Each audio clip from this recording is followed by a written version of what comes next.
और भारतीय जनता पार्टी 400 पार होगी, इस बात को जनता भी स्वीकार करती है और जनता आगे आ चुकी है। स्टेशन बनाने से फायदा क्या, ट्रेन नहीं रुकती यहाँ। 60 साल से आपने कांग्रेस में राज किया है, आपने क्या किया? एक मुद्दा बता दे जो देश के हित में आपने किया है। पर इन लोगों का काम है, मोदी जी जिस तरह से झूठ बोलते हैं, भारतीय जनता पार्टी का आदमी उसी तरह के झूठ बोलते हैं। बड़ी मुश्किल से इनको एक प्रत्याशी मिला है, वो भी बाहर से। यहाँ किसी में योग्यता नहीं दिखी, यहाँ किसी प्रकार से कोई प्रत्याशी नहीं मिला।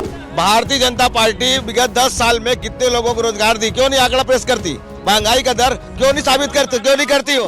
जांजगीर लोकसभा सीट में इस बार चुनावी मुकाबला बेहद दिलचस्प होने जा रहा है। दिलचस्प इसलिए क्योंकि दोनों ही पार्टियों ने कद्दावर चेहरों को चुनावी मैदान में उतारा है। बात करें भाजपा की तो भाजपा ने बेहद जमीनी चेहरे कमलेश जांगड़े को चुनावी मैदान में उतारा है, तो वहीं कांग्रेस से पूर्व कैबिनेट मंत्री शिव डहरिया चुनावी मैदान में उतरे हैं। पूर्व में भी वो इस सीट से चुनाव लड़ चुके हैं और यही वजह है कि भाजपा और कांग्रेस दोनों ही पार्टियों ने अपनी पूरी ताकत झोंक दी है। हालांकि अब तक लोकसभा चुनाव की तारीख तय नहीं हुई है, लेकिन पार्टियों ने चुनाव प्रचार भी शुरू कर दिया है। सबसे बड़ी बात, अगर बीजेपी की बात करें तो रायगढ़ जांजगीर लोकसभा सीट से लगातार बीजेपी पिछले 3-4 चुनावों से जीत हासिल करती आई है। इस वजह से बीजेपी जीत को लेकर काफ़ी आश्वस्त है। मोदी की गारंटी एक बड़ा मुद्दा है जिसको लेकर बीजेपी जनता के बीच जा रही है। तो वहीं कांग्रेस की बात करें तो कांग्रेस इस चुनाव में इसलिए भी बेहद जीत को लेकर उत्साहित है क्योंकि सभी 8 विधानसभा सीटों में कांग्रेस ने जीत हासिल की है। पिछले 30 सालों में पहली बार ऐसा हुआ है कि इस तरह के सकारात्मक परिणाम कांग्रेस के पक्ष में आए हैं। तो कांग्रेस इन 8 विधानसभा सीटों के नतीजों के भरोसे जनता के बीच फिर से जा रही है और जीत का दावा कर रही है। लेकिन इन सबके बीच मुद्दे इस बार चुनाव में काफ़ी हावी रहेंगे। स्थानीय मुद्दे क्या क्या हैं ये भी हम बात करेंगे। उसके लिए हमारे साथ स्थानीय लोग मौजूद हैं, साथ ही साथ बीजेपी के गणमान्य लोग मौजूद हैं, कांग्रेस के गणमान्य लोग भी मौजूद हैं। इन सभी से हम बात करेंगे कि इस चुनाव में आखिरकार मुद्दे क्या होने वाले हैं, किस रणनीति के तहत मतदाताओं के बीच जाने वाले हैं। सीधी बात मैं आपसे करना चाहूँगा, लोकसभा चुनाव आने वाले हैं, प्रत्याशी भी तय हो गए हैं, क्या स्ट्रेटजी है बीजेपी की इस बार?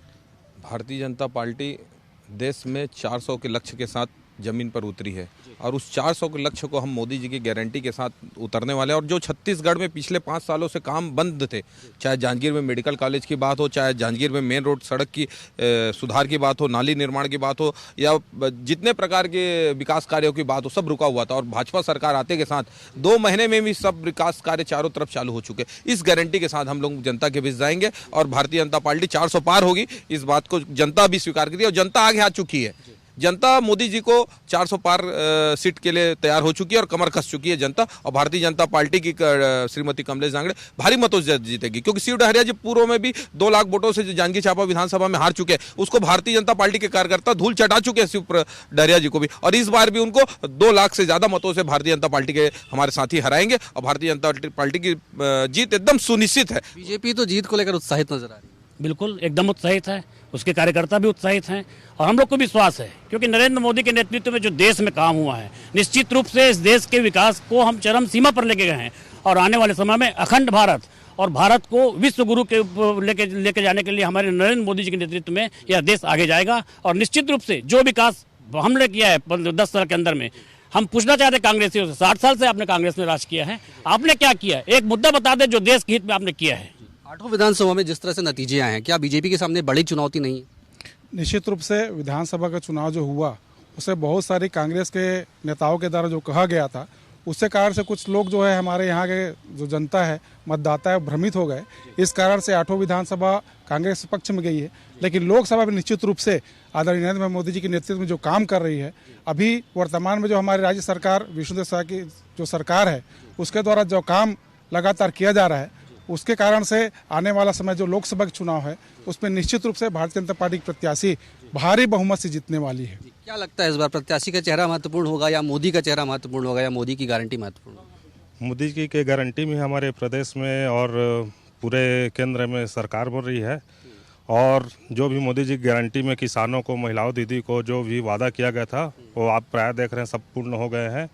जैसे महतारी वंदना वाला जो है 1000 प्रति माह सालाना 12,000 वो भी दिया जा रहा है।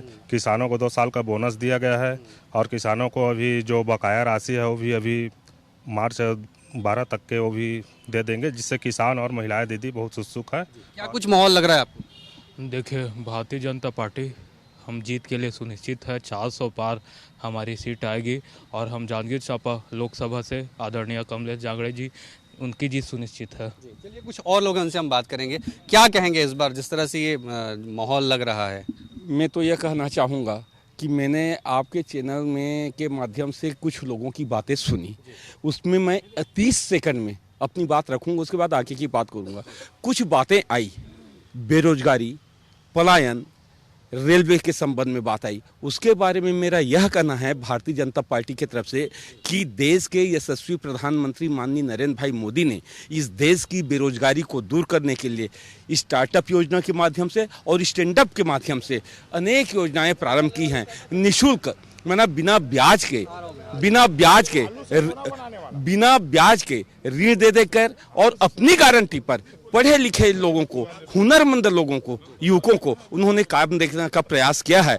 उनका यह कहना है कि हम बेरोजगार न रहें, हम रोजगार देने वाले बने। इस दिशा में उन्होंने काम किया है और लाखों करोड़ रुपए की नए स्टार्टअप प्रारंभ हुआ है इस देश में।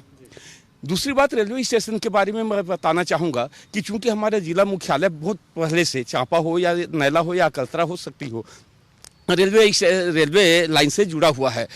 अभी मैं आपको बता दूं कि 2 महीने पहले विधानसभा चुनाव के पहले अमृत भारत रेलवे स्टेशन के माध्यम से और विधानसभा चुनाव के बाद 13,000 करोड़ रुपए की परियोजना पूरे देश भर में 1500 रेलवे स्टेशनों के पुनर्निर्माण, उसके संधारण और उसके उन्नयन के लिए उन्होंने स्वीकृत किया है। ऐसे स्थानों में, ग्रामीण क्षेत्रों में ओवर ब्रिज, अंडर ब्रिज लगभग 550 के आसपास निर्माण करने की योजना बनाई है। और इसी कड़ी में आने वाले 12 तारीख को प्रत्येक स्टेशनों में वन उत्पाद, वन स्टेशन। कितना फायदा मिलेगा इसको लोकसभा चुनाव? इससे भारतीय जनता पार्टी को 100% समर्थन मिलेगा। जनता क्या कहेंगे? जी तो उत्साह से लबरेज नजर आ रहे हैं। जी आपके पास आता हूँ। जी स्टेशन बनाने से फायदा क्या, ट्रेन नहीं रुकती यहाँ। 15 साल से भाजपा के सांसद है, एक भी ट्रेन का नया कोई स्टॉपेज ही नहीं आया यहाँ पे। आजू बाजू स्टेशनों में जो है ट्रेन रुक जाती है, लेकिन जिला मुख्यालय में ट्रेन नहीं रुक रही है। 3 बार तो सांसद दिया है ना आप लोगों ने, फिर क्या सांसद कुछ करते नहीं है? तो गुराम अजगले हैं, वो शाह जी खुद बोल के गए गुराम है करके। चलिए व्यक्तिगत आक्षेप नहीं करेंगे, आप बताएंगे क्या कुछ मुद्दे रहने वाले हैं? मुद्दे बहुत सारे हैं भाई साहब। पहला तो यह बेरोजगारी है ना, और बोलते बहुत कुछ है मोदी जी, पर करते कुछ नहीं। इतना बड़ा स्टेशन बन रहा है पर ट्रेन रुकेगी नहीं। ट्रेन रुकेगी नहीं तो कोई काम की नहीं है। ये तो सिर्फ अडानी जी के लिए बना रहे हैं ना, यात्रियों के लिए थोड़ी बना रहे। चलिए कुछ आप बताएंगे। भारतीय जनता पार्टी के साथियों ने नरेंद्र मोदी की गारंटी की बात करते हैं और अभी भारतीय जनता पार्टी के साथियों ने ये कहा कि बीजेपी के सरकार आने के बाद शहर में काम की जो विकास की तीव्र गति चली है, अभी तो 1 महीना हुआ है, ना तो उसने स्वीकृति ला सकी है और न ही क्या थे रोड के। और सुन लीजिए, बता देता हूँ कि मैं बताता हूँ कि इन लोगों ने जो जब सरकार आया तो सभी कार्य को निरस्त किया है और निरस्त करने के बाद इनके दल के पार्षदों ने कलेक्टर साहब से जाकर लेटर पैड में शिकायत किया कि अप्रारंभ कार्यों को प्रारंभ कराया जा रहा है। लेकिन हमने विकास को देखते हुए अप्रारंभ कार्य है उसको भी जो पहले टेंडर हो चुका था प्रारंभ कराए हैं। और इन लोगों का काम है, मोदी जी जिस तरह से झूठ बोलते हैं, भारतीय जनता पार्टी का आदमी उसी तरह के झूठ बोलते हैं। मैं दो बातों पर ध्यान आकर्षित करना चाहूंगा। आज से 2014 और 2019 में जब भी बीजेपी चुनाव लड़ा करती थी तो वो संकल्प पत्र लेकर आते थे उन लोग। ये पहली बार हुआ है कि मोदी जी के गारंटी के साथ मैदान में उतरने जा रही है।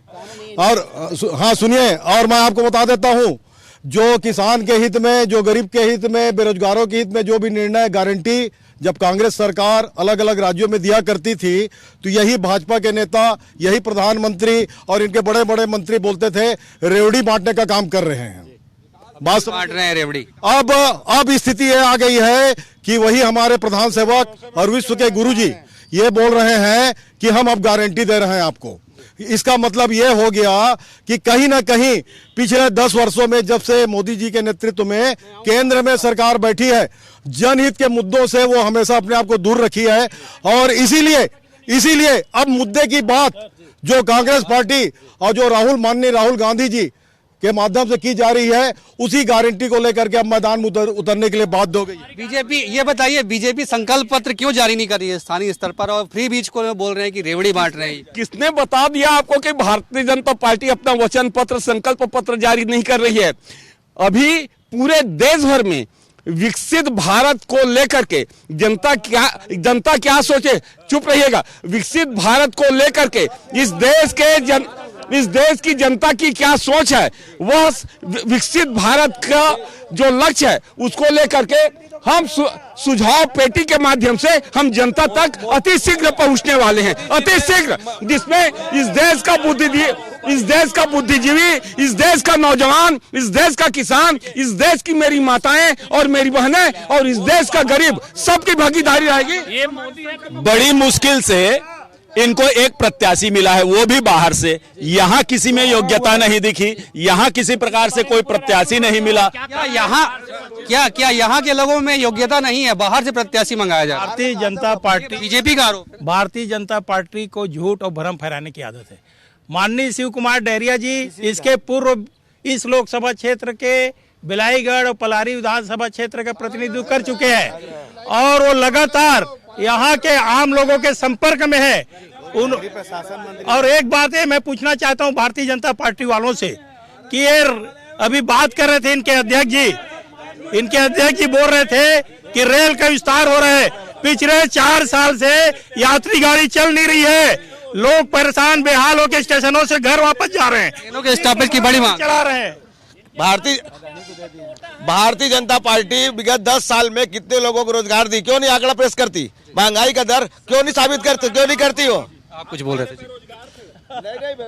देखिए, भ्रम फैलाया जा रहा है, सपने दिखाए जा रहे हैं 47 के, अभी है 24। तो ये सपने दिखाना बंद करे, वास्तविकता जनता समझती है और इसीलिए इस लोकसभा के 8 सीट पर कांग्रेस उम्मीदवार जीत के आए हैं और हमें विश्वास है कि फिर से यहाँ से कांग्रेस प्रत्याशी की जीत। क्या इनके प्रत्याशी मजबूत नहीं है इसलिए मोदी का चेहरा लेके आ रहे हैं? निश्चित रूप से आपने सही पकड़ा, इनके प्रत्याशी मजबूत नहीं है। जो कि जिला पंचायत चुनाव हार गई, आज लोकसभा उम्मीदवार है। ठीक है, मैं मानता हूं कि भाई हमारे भी प्रत्याशी पीछे हैं, पर कार्यकर्ताओं के बल पर उस कमी को पूरी कर लिया जाएगा और लोकसभा निश्चित कांग्रेस की जीत। चलिए, आप कुछ बोल रहे थे? देखिए, इन्होंने कहा कि रेलवे में विकास कर रहे हैं, हम पूरे भारत को स्टार्टअप इंडिया से जोड़ रहे हैं।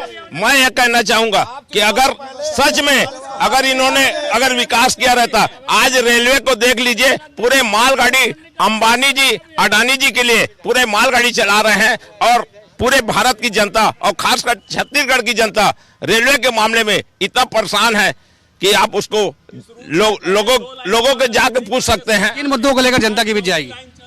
इन लोग मुद्दों को छुपा के फील गुड रूपी चादर ऊपर में तान रहे हैं, उस चादर को हटाएंगे और जो देश में ज्वलंत मुद्दे हैं उस पर जवाब मांगेंगे, वोट मांगेंगे, जीत के संसद भवन जाएंगे। छत्तीसगढ़ में कहावत है, लबरा के खाए तब बतियाए, है ना। अब मोदी जी के गारंटी में चुनाव लड़बो कहते हैं। अब मोदी गारंटी रही से महतारी बंधन योजना में कलेक्टर के घर वाली घड़ा 1000 रुपये मिली, 500 में सिलेंडर देबो और एक के पे धान के पूरा पैसा ले देबो। धान के पैसा तभी तक नहीं पाए, खोल के वो 9 साल कब दी भाई? क्या कहेंगे आप? भैया, मोदी जी की गारंटी बिल्कुल सही गारंटी है और यहाँ सबसे ज्यादा जो बेरोजगारी है, यहाँ पे तो पैसे दे के मतलब पोस्ट मिलता था और जब बीजेपी की सरकार रही है, हर गरीब और गांव का एक आम आदमी जो योग्य है उसको फ्री में नौकरी मिलती थी, अपनी योग्यता के दम में नौकरी मिलती थी। जब से कांग्रेस की सरकार आई है, पूरा इतिहास है, पीएससी का इतिहास है कि ये पैसे दे के ही नौकरियां देते हैं। और कांग्रेस कार्यकर्ताओं की बात करती, कार्यकर्ता के दम पे हम लड़ेंगे। मैं बताना चाहूंगा, कांग्रेसी जो हमारे कल चुन्नीलाल साहू जी, चौलेश्वर चंद्रकार जी भारतीय जनता पार्टी प्रवेश कर लिए, हम मोदी जी की गारंटी में जाएंगे। मोदी जी ने वादा किया कि हम यहाँ प्रत्याशियों की बात निकली है। मैं आपको बता दूं कि अभी छत्तीसगढ़ में भारतीय जनता पार्टी ने अपने 11 प्रत्याशियों की घोषणा कर दी है। कांग्रेस बमुश्किल 5 प्रत्याशियों की घोषणा कर पाई है। कांग्रेस के अध्यक्ष कांग्रेस के अध्यक्ष ने कहा है कि पार्टी मुझे जो आदेश देगी वो मैं मानने को तैयार हूं। मैं आपको बता दूं कि जिन भूपेश बघेल साहब को कांग्रेस ने अपना प्रत्याशी बनाया है, वो पूर्व में भी बोल चुके हैं कि मैं लोकसभा का चुनाव लड़ना नहीं चाहता। टीएस उदय साहब बोल चुके थे कि मैं चुनाव लड़ना नहीं चाहता। ताम्रध्वज साहू जी बोल चुके थे कि मैं चुनाव लड़ना नहीं चाहता। दीपक बैज जी बोल रहे हैं जिस पार्टी का पास। आम मतदाताओं से बात करते हैं, किन मुद्दों को लेकर चुनाव वोट करेंगे आप? स्वास्थ्य को लेकर के करेंगे, क्योंकि स्वास्थ्य की बहुत बड़ी समस्या है और खासकर जिला हॉस्पिटल में। आप किन मुद्दों को लेकर वोट करेंगे? महंगाई भी बड़ा मुद्दा है। महंगाई लगातार बढ़ती जा रही है, इससे आम लोगों को परेशानी सामना करना पड़ता है। और स्वास्थ्य एक बड़ा मुद्दा है। यहाँ ओपीडी होने के बाद में भी बड़े डॉक्टर हैं यहाँ बढ़ते नहीं हैं और आम लोगों को काफ़ी समस्या का सामना करना पड़ता है। 90 किलोमीटर दूर यहाँ से अपना इलाज कराने आते हैं, उनका सही से इलाज नहीं हो पाता। ये जो दावे कर रहे हैं जनप्रतिनिधि, कितनी सच्चाई है? सर इसमें तो कोई सच्चाई मुझे दिखता नहीं है।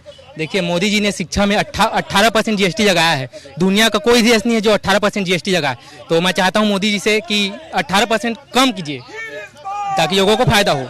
आप क्या कहेंगे? जी देखिए, सरकार आ रही है, सरकार जा रही है, लेकिन यहाँ जांजगीर में विकास उतना नजर नहीं आता है, क्योंकि अब अंडरब्रिज ओवरब्रिज की मांग लंबे समय से, वहाँ भी कोई विकास नहीं हो पाया है। अब तक अंडरब्रिज नहीं बने। मेडिकल कॉलेज की बात करूँ तो मेडिकल कॉलेज भी अब तक नहीं बन पाया है और हालांकि स्वीकृति हुई, लेकिन अब तक इसमें नहीं, कोई पहल नहीं हुआ है। तो ये तस्वीरें देखिए कि किस तरह से लोकसभा चुनाव की तारीख तय नहीं हुई है, लेकिन सियासी पारा जो है वो गरमाया हुआ है।